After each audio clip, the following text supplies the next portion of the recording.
Ladies and gentlemen, if you enjoy my video, please click the like button and share the video. It is the only way the YouTube algorithms really notices me. I will be very grateful to you. The Drowned Village. Scray story published by Scare Fiction. Read for you by Scare Fiction. Chapter 1. Whispers from the Deep. The rusty swing set creaked a melancholic melody as Sarah pushed herself back and forth, the worn metal biting into her palms. Dust devils danced across the cracked asphalt of the deserted playground, a stark contrast to the vibrant childhood memories the setting once evoked. Pinewood Lake, nestled like a sapphire jewel against the backdrop of rolling green hills, used to be a haven for laughter and carefree exploration. Now, it stretched before her like a vast, unsettling eye, its surface disturbingly smooth, reflecting an impossibly clear sky. Sarah was back in Oakhaven, a town she barely recognized anymore. 10 years had passed since she'd left for college, vowing never to return. Yet, here she was, the scent of pine needles and damp earth triggering a flood of unwelcome memories. Most vivid of all were the recurring nightmares, a swirling vortex of murky water, the faint cries of unseen people, and the constant, suffocating pressure of being underwater. A twig snapped behind her.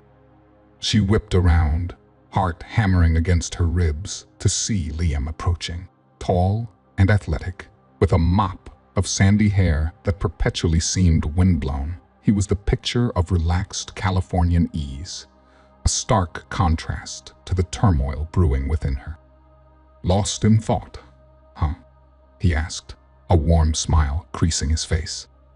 Sarah forced a smile in return, just reminiscing. This place used to be crawling with kids. Now, it's like a ghost town. Liam chuckled, settling down beside her. Perfect for a weekend getaway, then.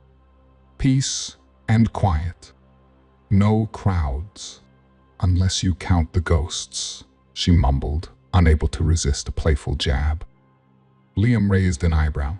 Ghosts?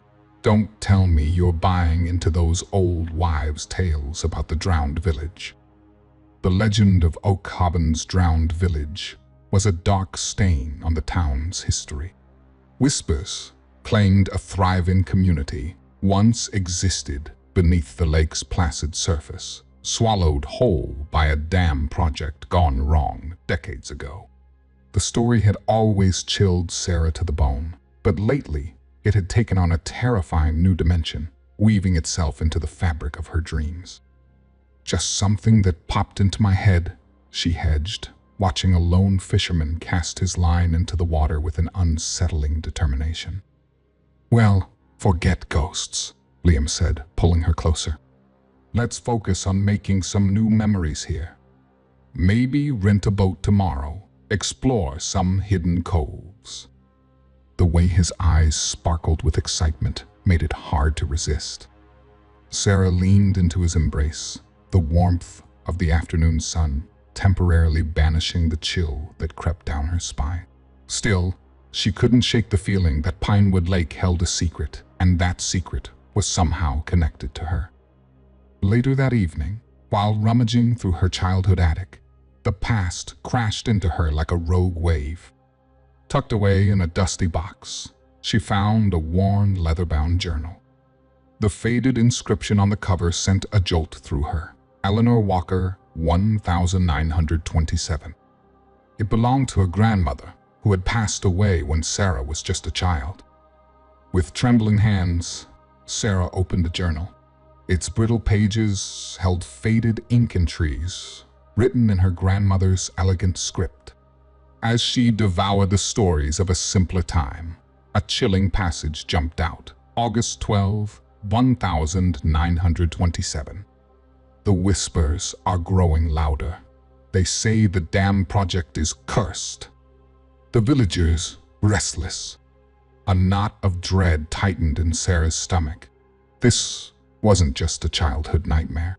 It was a connection, a buried truth reaching out from the watery depths. The drowned village wasn't just a legend, it was a part of her family history. And suddenly, Sarah knew her weekend getaway had taken a sinister turn. Chapter 2: Echoes in the Deep. The weight of her grandmother's journal pressed heavily on Sarah's chest as she tossed and turned all night. The words whispered of a darkness beneath Pinewood Lake. Sleep offered no escape, only fragmented visions of swirling water and desperate cries. By morning, the determination in her eyes rivaled the rising sun on the horizon. "Liam," she announced, her voice firm despite the tremor in her hands. "We need to talk about the drowned village." Liam, bleary-eyed from a restless sleep thanks to Sarah's nocturnal pacing, looked up from his breakfast of pancakes. "Seriously, babe? You're still hung up on that local myth?" "It's not a myth," she insisted, pushing the leather-bound journal across the table. "This is my grandmother's diary."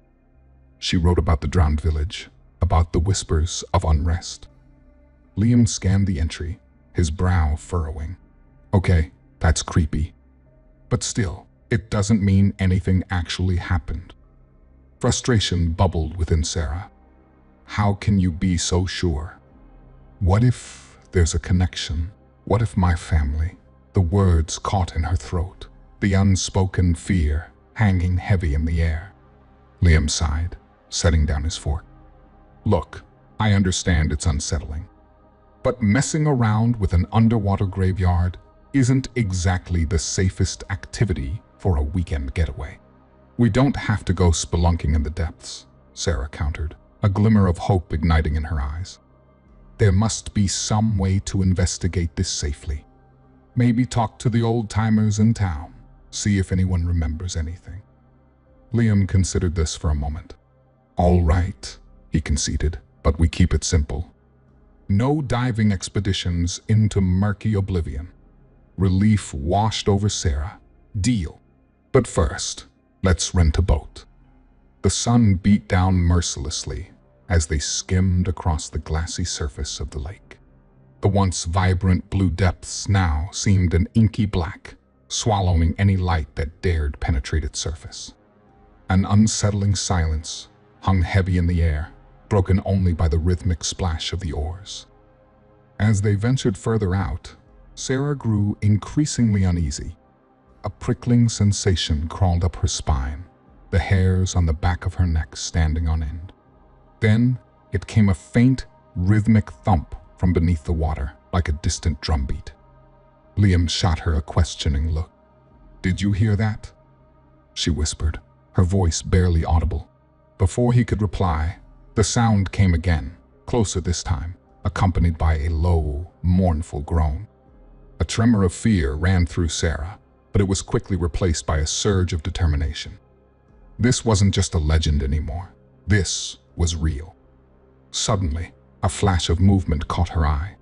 Beneath the surface, a shadowy figure darted through the water, its form obscured by the darkness. It was gone as quickly as it appeared, leaving behind a ripple of unease.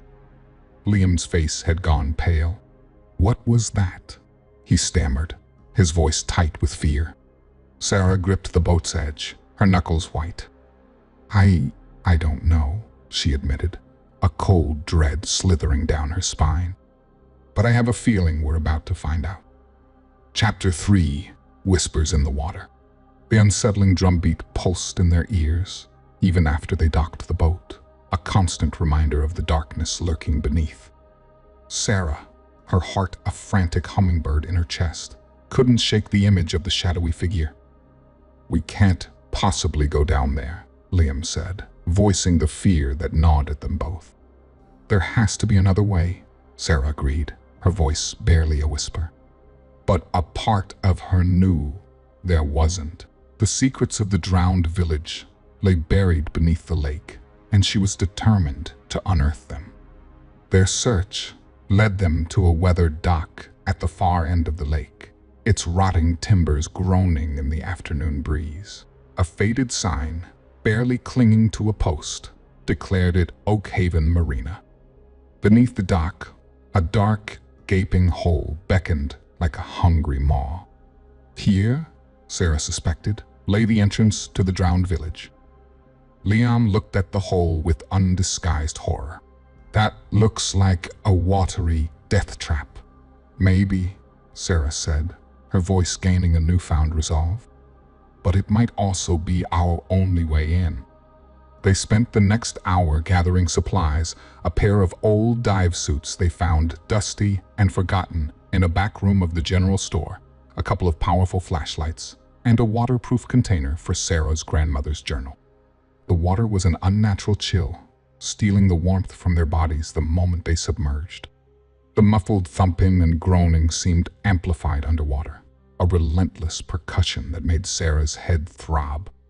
Visibility was limited, the murk illuminated only by their flickering lights. The silence, broken only by the hiss of their breaths, was heavy and oppressive.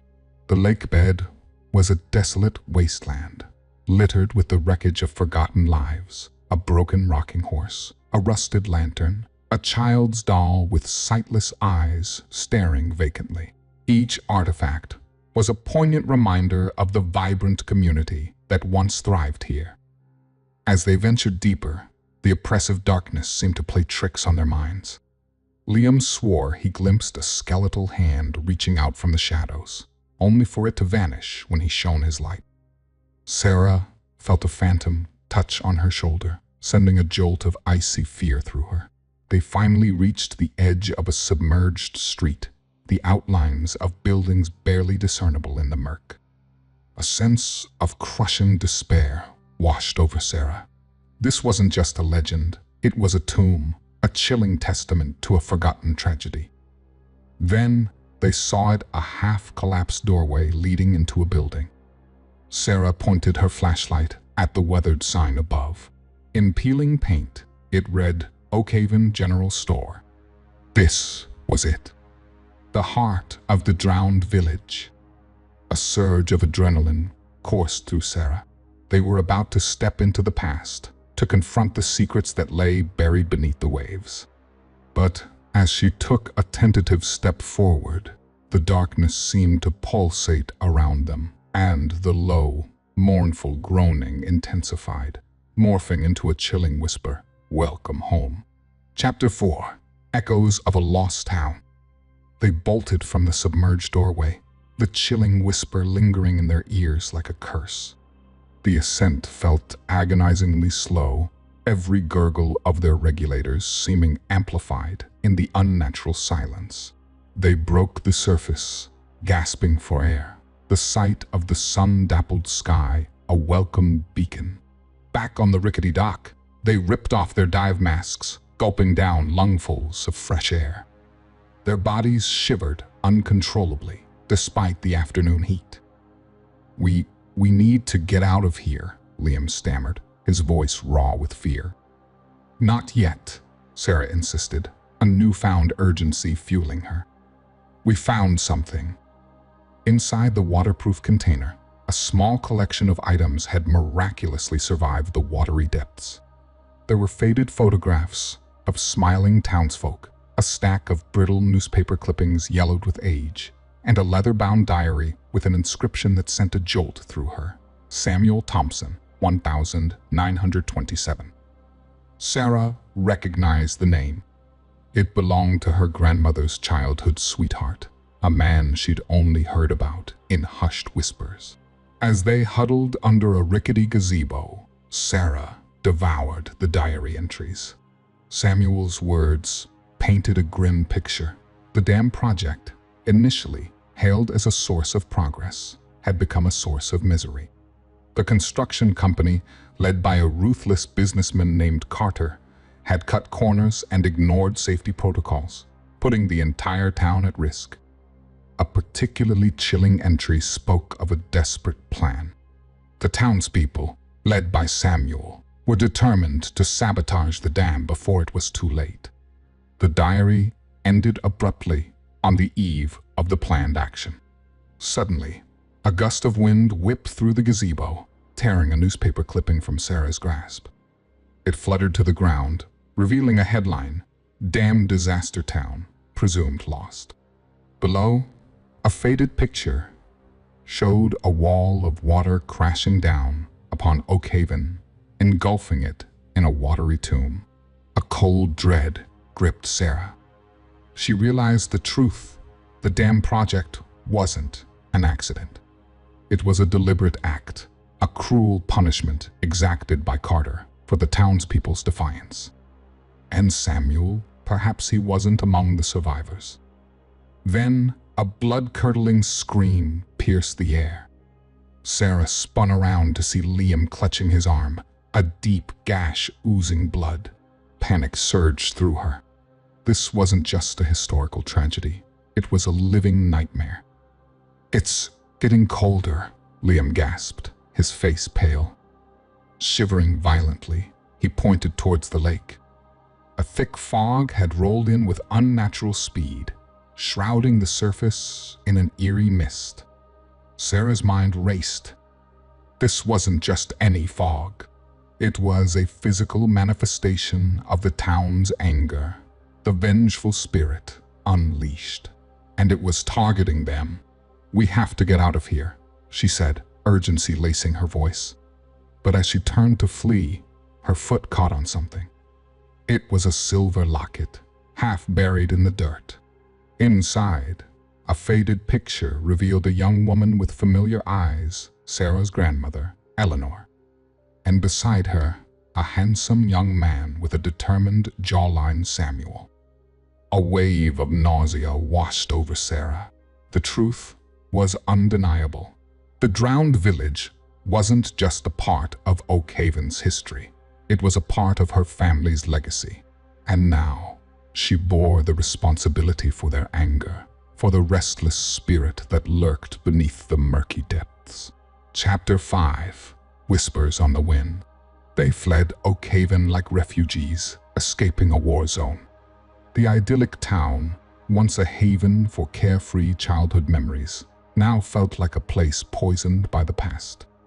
Liam's wound, a nasty gash from an unseen source, throbbed with a malevolent ache, a constant reminder of their harrowing encounter. News of their underwater exploration spread like wildfire through the town, fueled by fear and suspicion. The warmth Sarah received as a returning prodigal daughter turned into a chilling isolation. Doors slammed shut as they approached. Whispers followed them down deserted streets. Townsfolk, it seemed, believed they had disturbed the vengeful spirit of the drowned village. The pervasive hostility fueled a creeping paranoia within them. Sarah started seeing fleeting shadows out of the corner of her eye, hearing disembodied whispers carried on the wind. Was it the vengeful spirit playing tricks on her mind, or was she losing her grip on reality? Sleep offered no escape. Sarah's dreams were plagued by swirling water, echoing screams, and the haunting image of a sorrowful woman with tear-streaked cheeks. The woman's face held a strange familiarity, sending shivers down her spine upon waking. One particularly vivid dream offered a fragment of understanding. Sarah saw a man, his face etched with grief, standing before a raging torrent of water. He held aloft a silver locket, its inscription glinting in the weak light. It was the same locket she had found beneath the gazebo.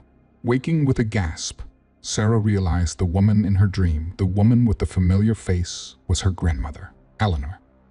A terrifying possibility clawed its way into her mind. Could Eleanor be tethered to the drowned village, her spirit trapped along with the rest?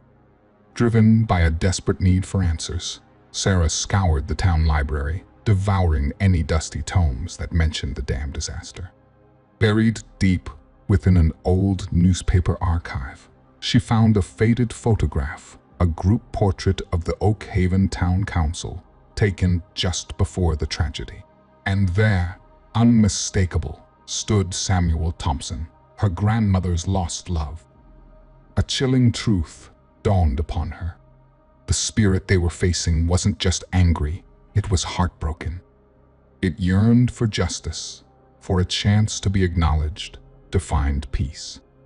That night, driven by a mix of desperation and newfound empathy, Sarah ventured back to Oakhaven alone.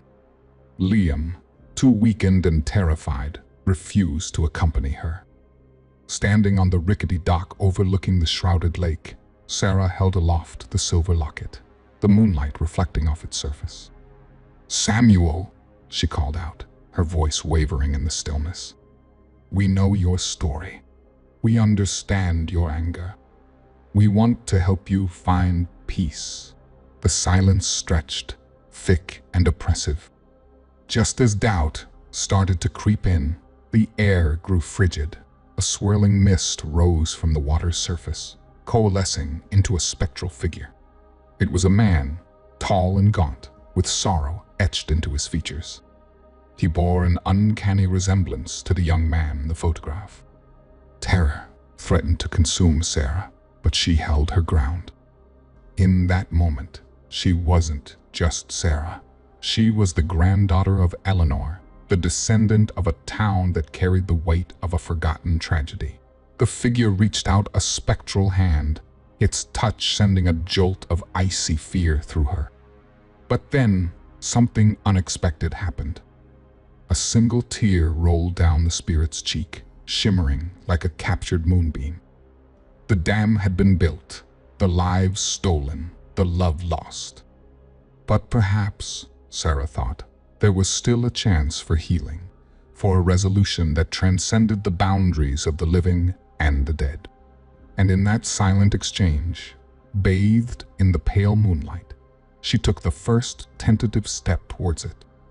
Chapter 6: Echoes of Redemption. The spectral figure's touch sent a tremor through Sarah, yet it wasn't the chilling terror she expected.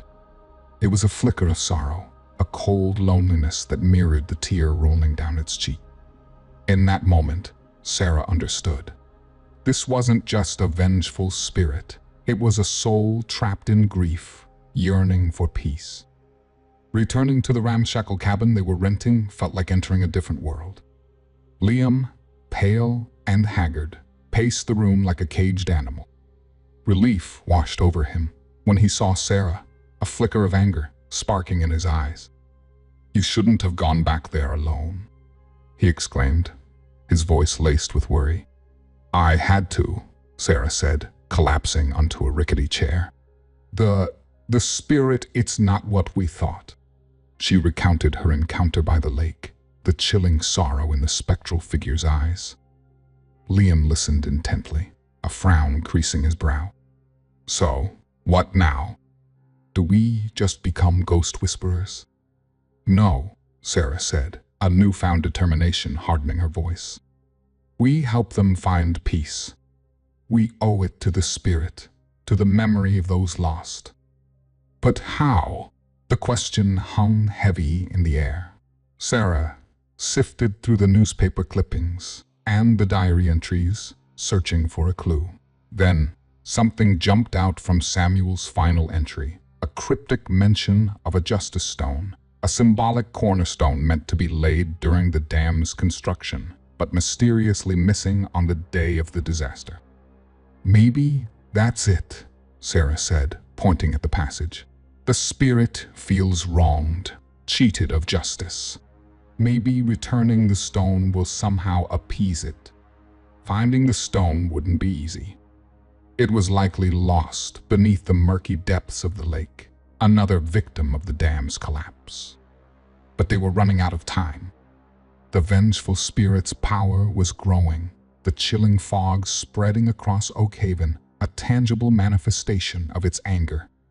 The next morning, they approached Henry, the gruff local who possessed an encyclopedic knowledge of the town's history. Hesitant at first, warmed by a bottle of Sarah's grandmother's favorite whiskey, Henry revealed a long-held secret. The justice stone wasn't a physical object, but a symbolic inscription carved into the dam's foundation stone. "Carter, the project manager," Henry spat, "had it removed. Didn't want any reminders of the lives lost in his rush for profits."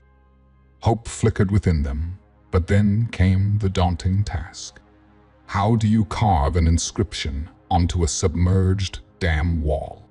The solution came from an unlikely source, Liam's childhood obsession with underwater exploration. He possessed the necessary diving skills and a rudimentary understanding of underwater welding. The descent into the murky depths was a terrifying ordeal. The chilling water, the oppressive darkness, the ever-present awareness of the vengeful spirit's watchful eyes, every fiber of Sarah's being screamed at her to turn back. But Liam, his determination fueled by a newfound sense of purpose, persevered. Finally, with trembling hands, he completed the inscription in memory of Oakhaven. A sense of catharsis washed over Sarah as the water swirled around them, carrying the message into the heart of the dam. They surfaced, gasping for air, lungs burning. The fog was lifting, a sliver of sunlight piercing the gloom. Had they succeeded? As they stumbled back to shore, a deafening roar echoed through the valley. The dam wall, weakened by age, and the inscription project began to crumble. Panic surged through them, but then Liam grabbed Sarah's hand and pulled her towards a small boat tethered nearby. They pushed off just as the dam wall gave way, unleashing a torrent of water that roared towards Oakhaven. The ground trembled beneath them, houses toppled, and the town was engulfed in a swirling maelstrom. Tears streamed down Sarah's face, a mix of grief and a faint glimmer of hope. Liam, his face a mask of concern, held her close. "We didn't have a choice," he whispered. Sarah nodded, her heart heavy. They had saved themselves, but Oakhaven, the town haunted by a tragedy, was finally being laid to rest along with the vengeful spirit. As they watched the town disappear beneath the rising waters, a heavy silence descended. Perhaps, buried beneath the lake, a semblance of peace had finally been found. Chapter 7. Confrontation. The news of the dam's collapse spread like wildfire. Relief, tinged with a deep sense of loss, washed over Oakhaven's remaining residents. The town they knew was gone, swallowed by the waters that had always held a dark secret. Sarah and Liam, shaken but alive, found themselves ostracized once more. This time, however, the whispers held a grudging respect. They had faced the darkness and, in a way, unleashed it. Days turned into weeks, the silence around Pinewood Lake heavy and oppressive. The ghost of Oakhaven seemed restless, the fog returning in ever thicker patches, its tendrils reaching towards the makeshift camp Sarah and Liam had set up on higher ground. One blustery evening, Henry, his weathered face etched with worry, approached them. "You stirred something, Sarah," he said, his voice gruff. "The spirit, it ain't at peace." Sarah's heart hammered against her ribs. "What can we do?" Henry, surprisingly, offered a glimmer of hope. He spoke of a forgotten ritual, passed down through generations in hushed tones, an offering to the restless dead performed on the anniversary of the dam disaster. The ritual required items recovered from the drowned village, a weathered pocket watch, a tarnished silver locket, and a single white rose. Sarah felt a pang of familiarity. The locket was the one she'd found earlier, the one that held the picture of Samuel and her grandmother.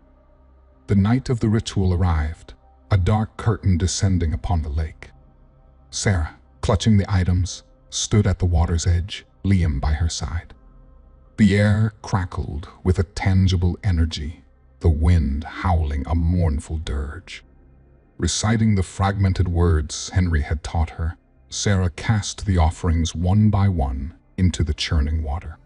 The locket, the last item, felt heavy in her hand. As she threw it, a blinding flash illuminated the lake, and a figure emerged from the depths. But it wasn't Samuel. The spectral figure was a woman, her long hair flowing like seaweed, her eyes filled with a haunting sadness. Sarah gasped. It was her grandmother, Eleanor. Confusion and disbelief warred within her. Eleanor, but why? The spectral figure raised a hand, and a memory flooded Sarah's mind. Not a dream, but a real memory, unlocked by the ritual. It was the day of the dam disaster. Sarah saw her young grandmother, pregnant with Samuel's child, pleading with the townspeople to stop the project. But her pleas fell on deaf ears. The dam burst, and a wave of water crashed towards Oakhaven. But Eleanor wasn't swept away. She had sacrificed herself, using an ancient magic known only to a few to create a barrier, protecting the town at the cost of her own life. The spirit wasn't vengeful. It was a guardian, trapped between worlds, forever bound to the lake by her sacrifice. Tears streamed down Sarah's face. She had been wrong. True tragedy wasn't the dam's collapse, but the sacrifice that went unseen. As the weight of this revelation settled upon her, Sarah knew what she had to do. She had to help her grandmother find peace, not just for Eleanor's sake, but for the sake of the town, the spirit, and perhaps for her own inner demons. Chapter 8. Resolution, with lingering echoes. The revelation shattered everything Sarah thought she knew. Tears streamed down her face, a mixture of grief and a newfound understanding. Eleanor, her loving grandmother, wasn't a vengeful spirit. She was a guardian, forever tethered to the lake by her selfless act.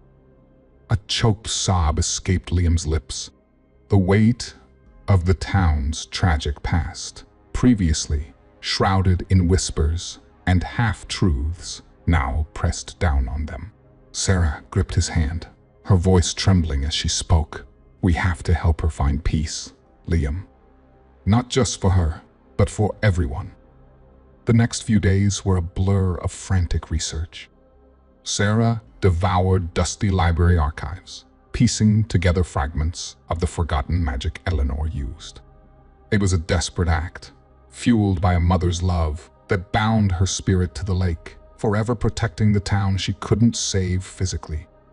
The ritual they discovered required not just the offerings, but a descendant's heartfelt apology and a promise to carry on the memory of the lost. Sarah knew what she had to do. The night of the final ritual arrived, the air thick with anticipation. Standing at the water's edge, the wind whipped Sarah's hair, mirroring the turmoil within her. Taking a deep breath, she began the chant, her voice echoing across the lake. As she spoke, a spectral form materialized Eleanor, her sorrowful eyes filled with a flicker of recognition. Sarah poured out her heart, apologizing for the town's ignorance, for the whispers that tarnished her grandmother's memory. A single tear rolled down Eleanor's spectral cheek, shimmering like a captured moonbeam. Then, a faint smile touched her lips. The apology, the recognition, seemed to be enough. With a gentle sigh, Eleanor raised her hand, and a soft light emanated from the lake. It spread outwards, rippling across the water's surface, encompassing the submerged ruins of Oakhaven. The spectral town flickered for a moment, then faded away, replaced by the inky blackness of the depths. A wave of relief washed over Sarah, followed by a deep sadness. Oakhaven was gone, truly gone this time.